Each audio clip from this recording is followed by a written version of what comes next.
Good morning, good afternoon, good evening, and welcome to today's Caffeine for the Soul. I'm Michael Neill. You can read more about me and what I do at michaelneill.org. There is a line from the Greek poet Archilochus, which is generally translated as, "The fox knows many things, but the hedgehog knows one big thing."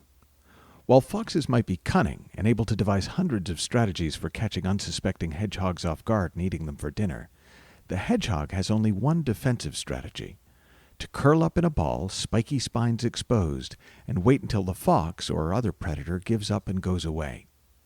In his groundbreaking book, Good to Great, author and researcher Jim Collins shares the following differences between foxes and hedgehogs as they relate to how people relate to life.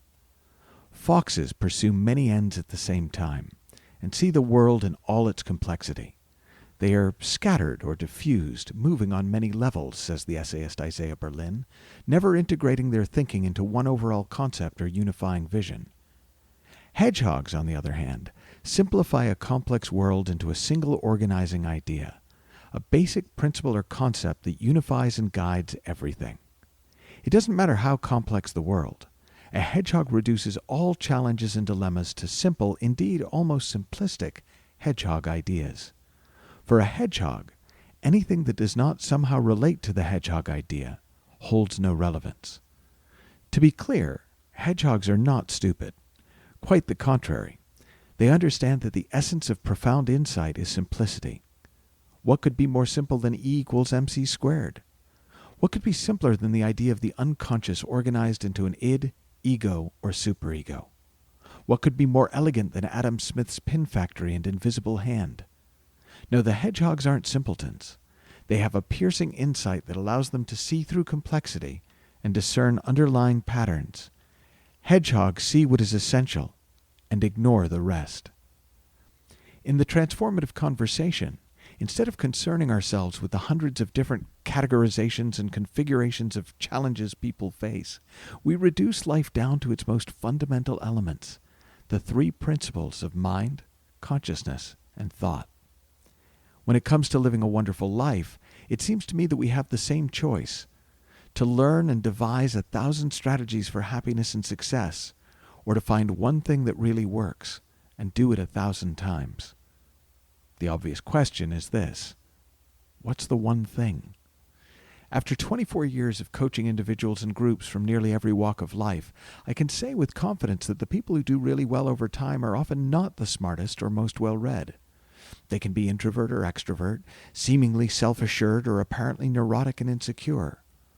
What they all have in common is that they have an unusually high degree of trust in their own sense of knowing, and a willingness to follow that sense right up to and occasionally over the edge of an apparent cliff, if that's what it's guiding them to do. In other words, they have a deep relationship with and abiding faith in the wisdom within. The fact that so many of us are out of touch with that inner wisdom is simply a function of a lifetime of fox training. We've been innocently taught from the time we were born that the right answers to our most important questions are in the world around us, already out there waiting if only we can find them. So we search and we seek, and sure enough, there are thousands of people only too willing to share their best advice on how to find happiness, get everything we want, and outfox the other foxes to make our way in the world. But meanwhile, the deeper mind, our inner wisdom, is quietly whispering and occasionally shouting words of guidance, common sense, and direction in our ear. Sometimes that guidance takes the form of a no-brainer yes or a no-brainer no that makes decision-making effortless. More often than not, I experience it as a simple feeling of on track or off track that lets me know when to hold back and when to jump in with both feet, even if what I'm jumping into seems way over my head at the time. Ironically, the more we think about it, the harder it is to hear, which is why most of us intuitively know that when the outcome seems to really matter, it's worthwhile pausing for breath and letting things settle before pulling back or moving forward. But even when we lose our way, wisdom never leaves us, and when we know beyond a shadow of a doubt that our relationship with and faith in wisdom is all we need to live a life rich with meaning, purpose, and joy, it gets simpler. the fox of our cleverness doesn't need to be fed quite so often, and we begin to spend more and more of our time attending to the hedgehog of wisdom. The more we look within, the more we see. The more we see, the easier it is to do. And life gets better, moment by moment, and one lovely day at a time.